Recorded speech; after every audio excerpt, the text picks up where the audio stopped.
메시지의 말씀입니다. 제가 가지고 있는 성경으로는 신약 168면에 있습니다.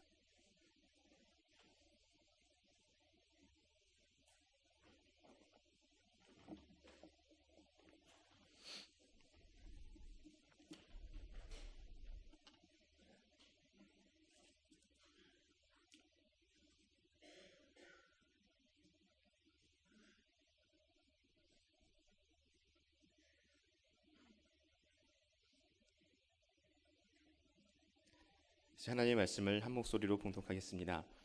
유대인의 큰 무리가 예수께서 여기 계신 줄을 알고 오니 이는 예수만 보기 위함이 아니요 죽은 자 가운데서 살리신 나사로도 보려 함이로라. 대제사장들이 나사로까지 죽이려고 모의하니 나사로 때문에 많은 유대인이 가서 예수를 믿음이로라. 그 이튿날에는 명절에 온 큰 무리가 예수께서 예루살렘으로 오신다는 것을 듣고 종려나무 가지를 가지고 맞으러 나가 외치되 호산나 찬송하리로다. 주의 이름으로 오시는 이 곧 이스라엘의 왕이시여 하더라. 예수는 한 어린 나귀를 보고 타시니 이는 기록된 바 시온 따라 두려워하지 말라. 보라 너의 왕이 나귀 새끼를 타고 오신다 함과 같더라. 제자들은 처음에 이 일을 깨닫지 못하였다가 예수께서 영광을 얻으신 후에야 이것이 예수께 대하여 기록된 것임과 사람들이 예수께 이같이 한 것임이 생각났더라. 나사로를 무덤에서 불러내어 죽은 자 가운데서 살리실 때에 함께 있던 무리가 증언한지라. 이에 무리가 예수를 맞음은 이 표적 행하심을 들었음이로라. 바리새인들이 서로 말하되 볼지어다 너희 하는 일이 쓸데없다.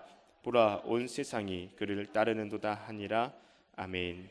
담임 목사님께서 군중의 함성이라는 제목으로 말씀 선포해 주시겠습니다. 할렐루야. 오늘은 기독교 절기로서는 종료주일입니다. 종료주일은 예수님께서 십자가에 달려 주시기 바로 전주일로서 예루살렘을 향해 입성한 날입니다. 성탄절은 아기 예수의 탄생 때문에 기쁨과 환희가 넘치는 절기라고 했다면 종료주일은 예수님의 본격적인 십자가의 고난의 시작입니다. 오늘부터 맞게 되는 이 한 주간은 하나님의 아들 예수님의 처참한 고난이 있는 반면에 죽음을 깨뜨리고 다시 살아나시는 부활의 대역사가 펼쳐지는 시점이라는 점에서 큰 의미가 있습니다. 절규하며 죽어가셨던 예수님의 고난이 있었고 다음 주일은 이 죽음을 이기고 살아나신 부활의 역사가 있기에 오늘 저와 여러분의 마음은 아픔이 있고 눈물이 있으면서도 아울러 기쁨과 승리의 감격이 있는 것이죠. 오늘 예수님은 안장 없는 나귀를 타시고 예루살렘을 향해서 입성하셨다라고 이야기하고 있습니다. 때는 6월절로 12살 이상 된 사람은 모두 예루살렘으로 모여드는 대단히 큰 명절이었습니다. 여기에는 이방인도 포함되어 있었습니다. 어떤 사료에 의하면 이 6월절에 죽은 양이 18만 6천 마리라고 하는 사료도 있고 또 어떤 데는 25만 6,500마리다라고 하는 사료도 있습니다만은 아무튼 엄청난 숫자, 한 가정에 양 한 마리씩 바쳤으니까 그저 대충 계산하면 한 270만 명 정도? 그러니까 거의 유대인들이 다 몰려오던 그때였습니다. 그 당시 상황은 로마의 혹독한 정치하에서 억압받고 살았던 사람들입니다. 이들은 나귀를 타고 입성하는 예수님을 향해서 외칩니다. 호산나 찬송하리로다. 13절에 보니 종려나무 가지를 가지고 외쳤다라고 이야기합니다. 그리고 마가복음 11장에는 많은 사람이 자기 겉옷과 다른 이들은 밭에서 벤 나뭇가지를 길에 펴며 앞에서 가고 뒤에서 따르며 소리 질렀다라고 기록되기도 했습니다. 당시 왕의 대관식 행사가 진행될 때의 모습입니다. 왕이 나귀를 타고 입성하면 백성들은 충성을 맹세하는 증표로 옷을 벗어 깔았고, 승리를 상징하는 종려나무 가지를 흔들면서 그것을 길에 깔았습니다. 여기서 예수님의 모습을 볼 수 있지요. 한 번도 타지 않은 나귀 새끼를 타시고 입성하시는 예수님은 왕을 의미합니다.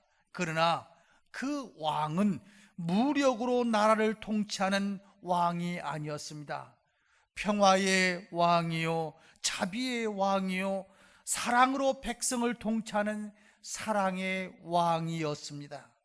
하지만 백성들은 예수 그리스도를 올바로 인식하지 못했습니다. 당시 억압과 착취 속에서, 서러움 속에서 살아갈 수밖에 없었던 이스라엘 백성들은 메시아에 대한 소망을 고대하고 있던 차에 예수가 혜성같이 나타났던 것이지요. 그분은 모든 병자를 치료해 주었고, 귀신을 쫓아내는 힘도 있었고, 갖가지 기적과 기사를 보이시기도 했습니다.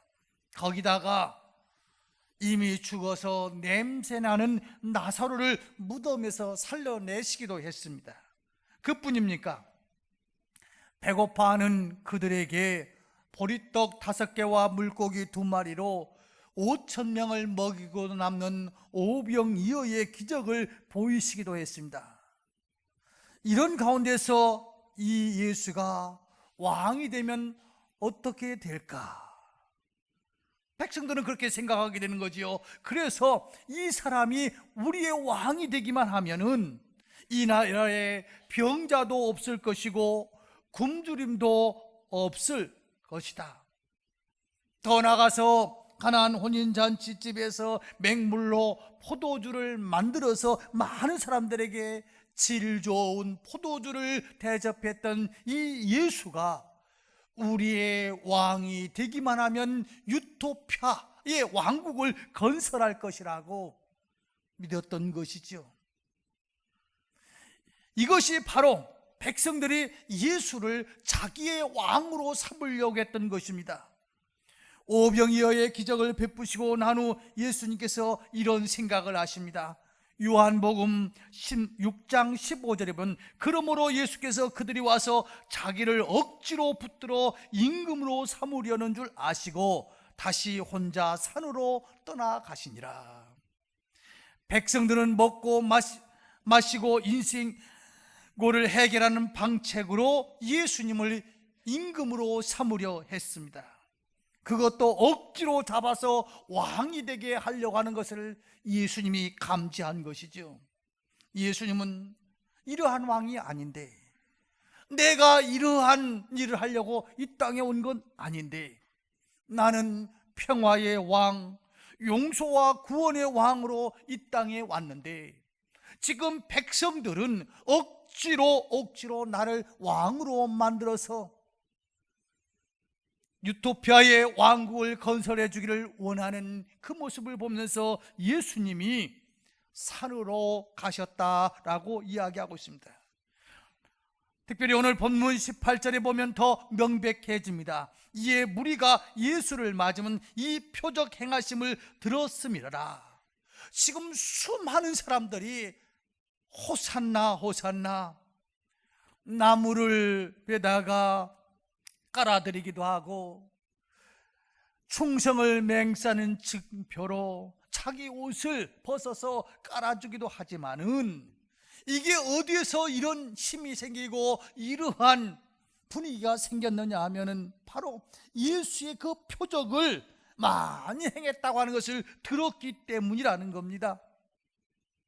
백성들은 이러한 마음으로 호산나를 불렀습니다. 호산나 찬송하려다 주의 이름으로 오시는 이 곧 이스라엘의 왕이여 하더라.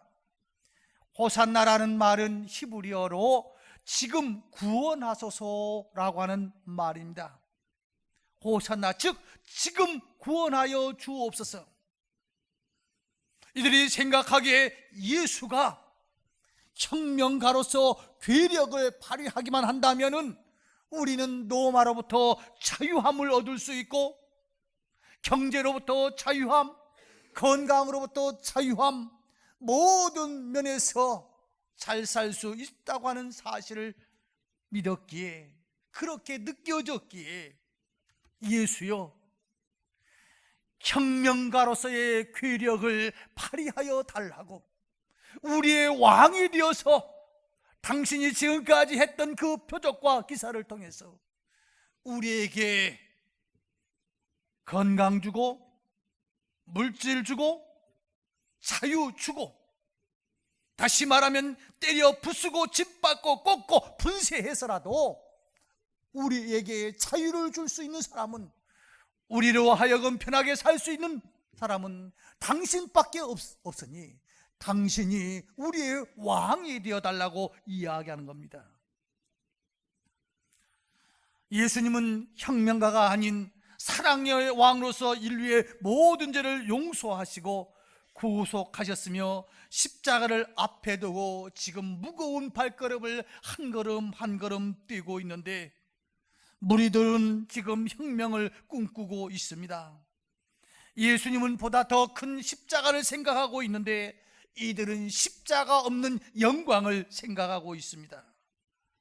십자가를 앞에 두고 번민하셨던 주님을 한번 생각해 보십시오. 겟세마네 동산에서 땀방울이 변하여 핏방울이 되도록 기도하셨던 주님의 그 심정을 헤아려 보십시오. 얼마나 절규하며 기도하셨으면 땀방울이 핏방울처럼 흘러내렸을까요?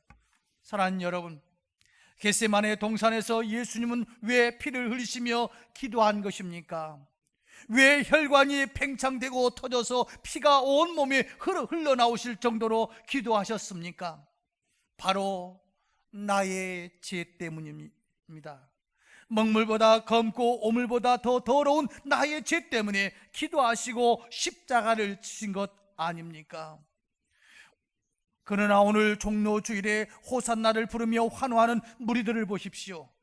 메시아를 오해해도 너무 큰 오해를 하고 있습니다. 오늘날 현대 교인들의 큰 문제가 무엇입니까? 내가 예수 믿으면 치유함을 받고 사업장이 잘 되고 만사 형통하는 그 부분만을 생각하고 있고, 십자가의 고난은 생각하고 있지 않습니다. 우리에게 필요한 것이지만은 순서가 바뀌면 참 이상해집니다. 예를 들면은 여러분들이 지금 다 양발을 신고 구두를 신으셨을 것입니다. 양발이 필요합니다. 구두가 필요합니다. 그러나 구두 먼저 신고 그 위에다가 양발을 신고 오신 분 한번 옆에 있는 거 한번 보십시오. 만약 그렇게 오셨다가 하면 아이들 말로 또라이 하나 왔네, 그럴 거예요. 양발이 필요해요. 구두가 필요해요. 우리 주님으로부터 우리가 치유함도 받고 축복도 받고, 그래서 많은 민족에 구워줄전정 구임받지 않냐고, 머리는 될전정 꼬리가 되지 않고 풍성한 삶을 살 수 있도록 우리 주님께서 축복 주시는 것 맞아요. 그런데 순서가 바뀌면 안 된다는 겁니다. 부활이라고 하는 것은, 부활의 영광은 죽음이 전제된 부활입니다.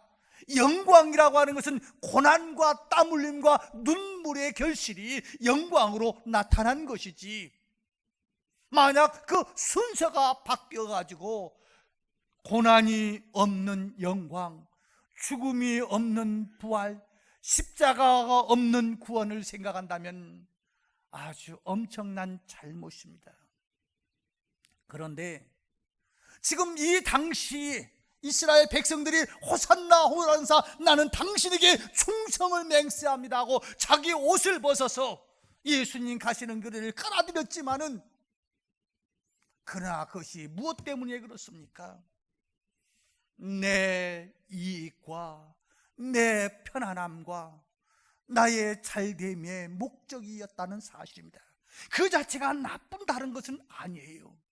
그런데 여러분과 저의 삶의 신앙생활에 십자가는 없는 영광만을 생각합니다. 시간 하나를 계획하는데도 내 시간을 먼저 생각하고 그 다음에 하나님의 시간을 따져봅니다. 모든 순서가 되바뀌었어요. 나의 삶의 주인이 예수 그리스도가 아니고 내가 내 마음의 의자 속에 가장 가운데에 내가 앉아 있습니다.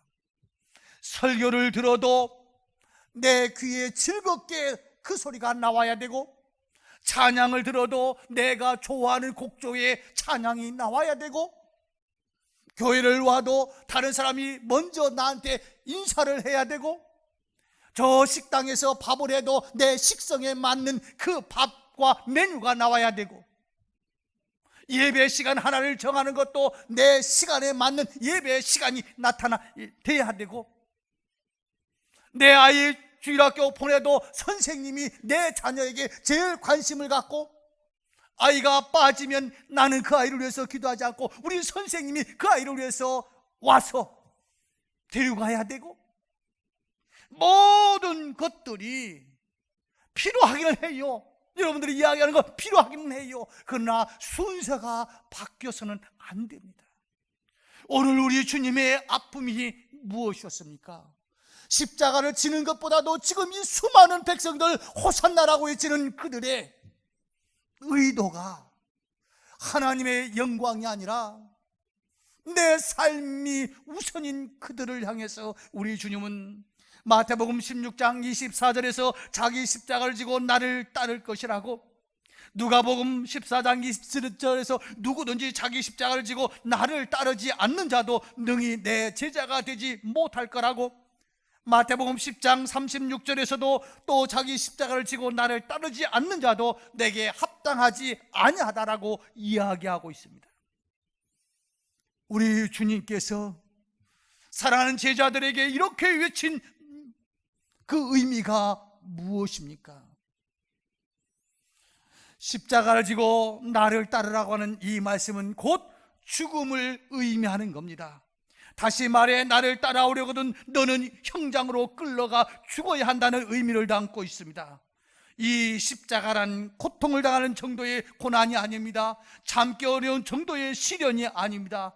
손과 발이 못 박히는 고통이요, 영원히 음부에 떨어지는 심판의 고통입니다. 십자가를 지고 나를 따르라는 예수님의 말씀을 여러분들은 어떻게 생각하십니까? 오늘 종료주의를 맞이하면서 십자가에 달려 죽으시기 위해서 평화의 왕, 사랑의 왕으로 입성하시는 주님의 모습을 깊이 새겨야 합니다. 지금 우리의 등대는 내가 져야 될 십자가가 있습니다. 이 십자가는 고난이요, 눈물이요, 순교적인 믿음의 자세입니다. 눈물을 흘리며 씨앗을 뿌리지 아니하면 기쁨의 단을 가지고 올 수 없다라고 이야기하고 있습니다. 우리 하나님의 사랑, 하나님의 축복 맞아요. 그런데 요사이 아이들이 하나밖에 없으니까 선생님들이 교육하는 것을 포기했대요. 옛날 쥐봉 그거 이렇게 봉이 하나 있잖아요. 아예 그걸 안 갖고 간대요. 왜냐하면 잘못해서 감정이, 아이들이 선생님하고 눈 째리고 쳐다보면은 선생님도 사람이니까 이 자식이 한 대 때렸다가는 바로 부모가 찾아가고, 그것도 선생님한테 오는 것도 아니고 바로 교장실로 쳐들어오는 그런 부모 앞에서 에이, 내가 이래야 뭐해, 그냥 그러면 못 본 척 하지 한다고 그래요.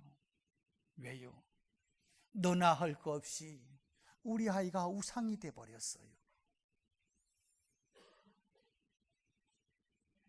매가 없는 자녀, 절제가 없는 자녀, 이게 바른 게 아니잖아요.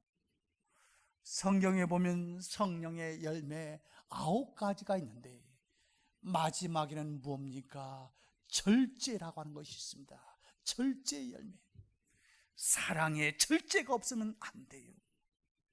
다시 말하면 십자가가 없는 신앙은 거룩한 십자가에 부담이 없는 신앙인들은 어떻게 보면은 아주 하룻밤에 대나무가 쭉 자란 것 같지만, 어떤 나무가 쭉 자란 것 같지만 거기에 조금만 바람이 불면 다 꺾여져 버리는 안타까운 인생들 아니겠습니까? 오늘 주님 호산나 호산나 자기의 옷을 깔아주면서 충성을 맹세하고 승리를 상징하면서 나무를 흔들고 있지만은, 그래, 너희들의 그 의미가 무엇이냐? 지금 너의 방향과 나의 방향은 달라.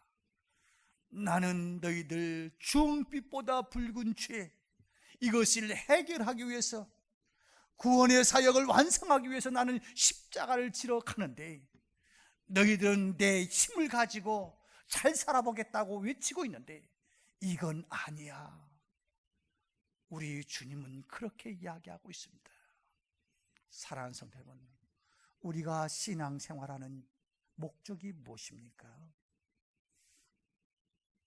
내 자녀 잘 되고, 내가 잘 되고, 내 배가 든든하기 위해서 예수 믿습니까? 번지수를 잘못 찾으셨습니다. 진정한 번지수는 예수 그리스도 때문에, 내가 구원의 대열에 낄 수 있는 그 감격 때문에, 아직도 모르는 그들을 향해서 그 길을 알려주는 그 십자가를 나도 감당하겠다고 하는 그 자세부터 출발하고 나면은, 그 다음에 하나님께서 먹여주시고 입혀주시고 머리는 될전정 꼬리가 되지 않게 하시고 많은 민족에 구워줄전정 꾸임받지 아니하도록 하는 것이지, 고난이 십자가 없는 그것은 진정한 축복이 아닙니다. 한번 마지막으로 한번 옆 사람 한번 보십시오. 서로 인사 좀 할까요? 옆에 앉아주셔서 감사합니다. 한번 아래 위 이렇게 쫙 살펴보십시오. 그 사람에게 지금 50억이 주어지면 그 돈 가지고 저 1차, 2차, 3차 헤매러 돌아다닐 사람인지, 아니면은 갑질할 사람인지, 아니면 내게 맡겨주신 거 가지고 하나님의 영광을 위해서 잘 쓸 건지. 사람이 없을 때는 하나님께서 주시기만 하면은 나는 그렇게 한다고 하는데, 처음부터 이 십자가를 생각하지 않는 사람들은 하나님께서 주시면 갑질만 하거든요. 그래서 안 주시는 거예요. 고난부터 생각합니다. 고난, 십자가가 있는 그 사람은, 가만히 보십시오. 한 가지만 말씀드리고 말씀을 맺을게요. 장학헌금 내는 사람은 누군지 아세요? 돈 많은 사람이 아니요, 김밥 할머니들이. 왜냐하면 학교 다니고 싶었는데 진짜 돈이 없어서 못 갔거든요. 그래서 나 같은 사람 없도록 하기 위해서 그 김밥 팔아갖고 장학금 내고, 자기 전략하고 장학금 내고, 그 고난의 길을 걸었던 사람. 그래요. 그런 고난이 없이는 하나님께서 어떤 것을 주셔도 하나님의 영광이 아니라 타락의 길로 가기가 쉬워요. 오늘 달라고 하기 전에 내가 먼저 주님의 사랑 속에서 십자가를 지고 갈 각오가 있는지를 한번 결단하면서, 하나님, 내게 대인 십자가 나도 지고 가게 하여 주옵소서. 기도할 수 있는 여러분들 되시기를 주의 이름으로 축원합니다. 기도하겠습니다. 하나님 아버지, 우리는 예수 믿는 것이 오늘 호산나를 외치고 있는 그들처럼 저 혁명가의 괴력을 통해서 우리에게 먹거리가 해결되게 하고, 저 혁명가의 괴력을 통해서 죽었던 자를 살리게 하고, 저 혁명가의 괴력을 통해서 로마 전국을 뒤엎어서 우리에게 평화를 갖다 주고, 오직 나만을 채우기 위한 예수를 지금 바라보면서 호산나 호산나 외치고 있지 않습니까? 주님, 내게 주신 생명, 내게 주신 물질, 내게 주신 건강, 내게 주신 모든 지혜를 하나님의 영광을 위해서 어떻게 십자가를 져야 될지를 먼저 생각할 줄 아는, 먼저 행할 줄 아는 저희들 되게 하여 주옵소서. 예수님의 이름으로 기도드리옵나이다. 아멘.